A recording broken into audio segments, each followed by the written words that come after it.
تو امام ابن جوزی نے اپنی کتاب میں لکھا ہے کہ ایک شخص سفر کو نکلا،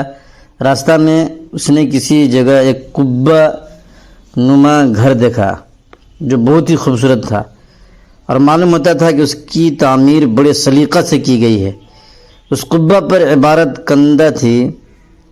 جو شخص اس قبہ کی تعمیر کی وجہ دریافت کرنا چاہے وہ جا کر اس گاؤں میں دریافت کر لے۔ چنانچہ وہ شخص اس گاؤں میں گیا اور لوگوں سے اس قبہ کی تعمیر کی وجہ دریافت کی، مگر کوئی نہ بتا سکا۔ آخرکار معلومات کرتے کرتے اس کو ایک ایسے شخص کا علم ہوا جس کی عمر 200 برس تھی۔ یہ صاحب ان کے پاس گئے اور ان سے قبہ کے متعلق دریافت کیا، تو اس ضعیف العمر شخص نے بیان کیا کہ میں نے اپنے والد سے سنا تھا کہ اس گاؤں میں ایک زمیندار رہتا تھا، اور اس کے یہاں ایک کتا تھا جو ہر وقت اس کے ساتھ رہتا تھا اور کسی بھی وقت اس سے جدا نہیں ہوتا تھا۔ ایک دن وہ زمیندار کہیں سیر کرنے گیا اور اپنے کتے کو گھر پر ہی باندھ گیا تاکہ وہ اس کے ساتھ نہ جا سکے، اور چلتے وقت اپنے باورچی کو بلا کر ہدایت کی کہ میرے لیے دودھ کا کھانا تیار کر کے رکھے۔ اس کھانے کا بادشاہ کو بڑا شوق تھا۔ زمیندار کو ملک کے گھر میں بادشاہ کے گھر میں ایک اپاہج اور گونگی لونڈی بھی تھی۔ چنانچہ جب بادشاہ چلا گیا تو وہ لونڈی اس بندھے ہوئے کتے کے قریب جا کر بیٹھ گئی۔ کچھ دیر بعد بادشاہ کے باورچی نے اس کا پسندیدہ کھانا تیار کیا اور اس کو ایک بڑے پیالے میں رکھ کر اس گونگی لڑکی اور کتے کے قریب لا کر کسی اونچی جگہ پر رکھ دیا تاکہ جب بادشاہ واپس آئے تو اس کو آسانی سے کھانا مل جائے۔ چنانچہ باورچی جب پیالہ رکھ کر چلا گیا تو اس جگہ ایک کالا ناگ آیا اور اس اونچی جگہ پر چڑھ کر اس پیالہ میں سے دودھ پینے کے بعد چلتا بنا۔ کچھ دیر بعد جب بادشاہ واپس آیا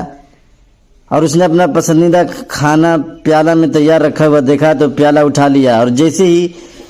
اس کو کھانے کا ارادہ کیا، گونگی لڑکی نے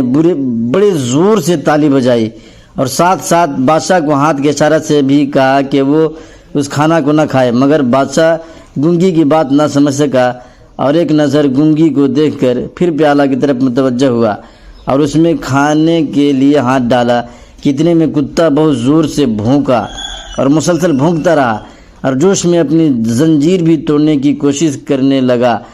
بادشاہ کو ان دونوں کی ان حرکتوں پر تعجب ہوا اور کہنے لگا کہ آخر یہ معاملہ کیا ہے۔ چنانچہ وہ اٹھا اور پیالہ کو رکھ کر کتے کے پاس گیا اور اس کو کھول دیا۔ کتے نے زنجیر سے آزادی پاتے ہی اس پیالے کی طرف جست لگائی اور جھپٹا مار کر اس پیالہ کو گرا دیا۔ بادشاہ یہ سمجھا کہ یہ کتا اس کھانے کی وجہ سے بےتاب تھا،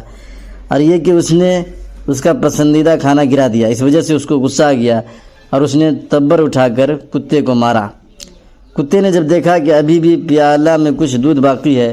تو اس نے فوراً اپنا منہ اس پیالہ میں ڈال دیا اور بچا ہوا دودھ پی گیا۔ چنانچہ دودھ کا کتے کے حلق میں اترنا تھا کہ وہ زمین پر تڑپنے لگا اور کچھ دیر بعد مر گیا۔ اب بادشاہ کو اور بھی تعجب ہوا اور اس نے گونگی لڑکی سے پوچھا کہ آخر اس دودھ میں کیا بات تھی کہ کتا اس کو پیتے ہی مر گیا۔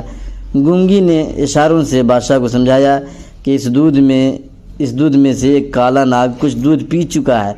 جس کی زہر کی وجہ سے کتا مر گیا، اور وہ خود اور کتا اسی وجہ سے تم کو اس کے پینے سے روک رہے تھے۔ چنانچہ جب بادشاہ کی سمجھ میں ساری بات آ گئی تو اس نے باورچی کو بلایا اور اس کو ڈانٹا کہ اس نے کھانا کھلا ہوا کیوں رکھا۔ اس کے بعد بادشاہ نے اس کتے کو دفنا کر اس کے اوپر یہ قبہ تعمیر کرا دیا اور اس پر وہ کتبہ لگا دیا جو لکھا ہوا تھا نا کہ جو اس